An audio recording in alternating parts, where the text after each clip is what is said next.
राज एक गरीब घर का साधारण लड़का अपनी जिम्मेदारियों का बोझ उठाए हर दिन एक छोटे से होटल में काम करता था। वह अपने परिवार का पेट पालने के लिए होटल में काम करता, फिर अपनी पुरानी साइकिल से देर रात वापस घर लौटता। उसका घर शहर से दूर एक गांव में था और हर रात उसे सुनसान जंगल के किनारे से गुजरना पड़ता था। एक दिन जब रात को वह वापस लौट रहा था तो उसकी साइकिल का चेन अचानक जंगल के पास उतर जाता है।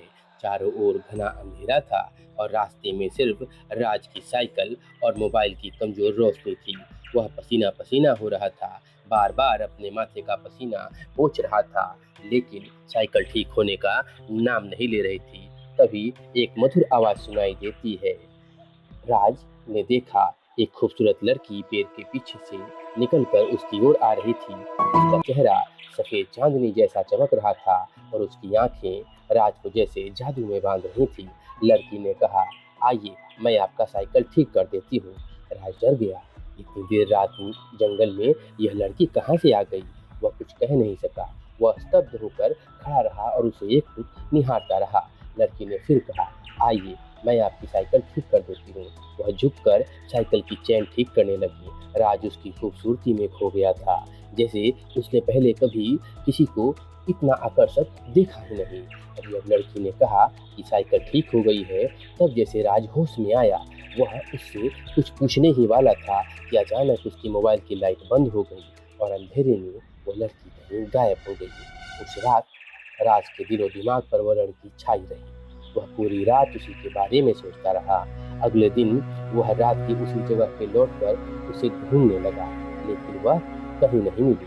कई हफ्ते बीत गए और राज की बेचैनी बढ़ती जा रही थी। एक दिन शाम के समय होटल लगभग बंद होने वाला था कि कुछ लड़कियों का झुंड होटल में आकर खाना मांगता है।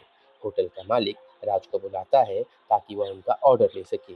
जैसे ही वह उनके पास पहुंचता है, उसे देखते ही आंखें चौड़ी हो जाती हैं उसकी। वह लड़की थी जिसने उसकी साइकिल ठीक की थी। हाँ, ये वही लड़की थी। लड़की ने उसे देखा और हल्की मुस्कान दी। कुछ देर के बाद वह लड़की बाथरूम की ओर जाती है और राज को इशारा करके बुलाती है। वह उसका नाम पूछता है और वह बताती है, मेरा नाम रागिनी है। रागिनी ने राज से उसका नाम पूछा। जब उसने बताया, तब रागिनी ने हल्की मुस्कान के साथ कहा, राज, मुझे तुमसे कुछ कहना है। अभी रागिनी ने अपना वाक्य पूरा ही किया था कि बातचीत के दौरान अचानक बाहर से चीखने और चिल्लाने की आवाज़ें आने लगती है। राज घबराता है और बाहर जाकर देखता है।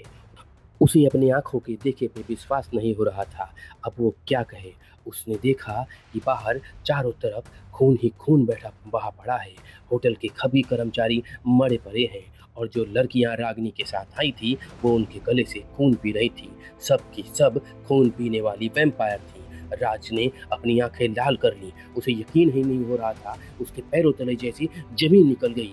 राज की नज़र रागिनी पे जाती है। वो डरते हुए उससे पूछता है, क्या तुम भी? रागिनी ने उसकी तरफ नजरों से देखा और कहा, हाँ, मैं भी एक वैम्पायर हूँ, लेकिन तुम डरो मत, मैं तुम्हें कुछ नहीं कर दूंगी क्योंकि मैं तुमसे प्यार करती हूँ।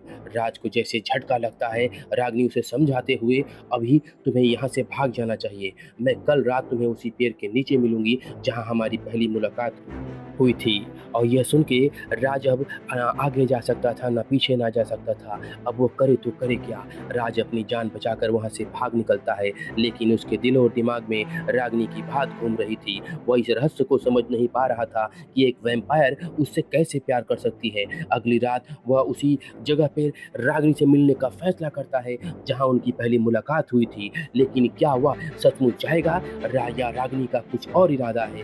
कहानी यहाँ पे खत्म नहीं होती। अगले पार्ट के लिए आप हमारे चैनल को सब्सक्राइब कीजिए, वीडियो को लाइक कीजिए और दोस्तों में ज़्यादा से ज़्यादा शेयर कीजिए।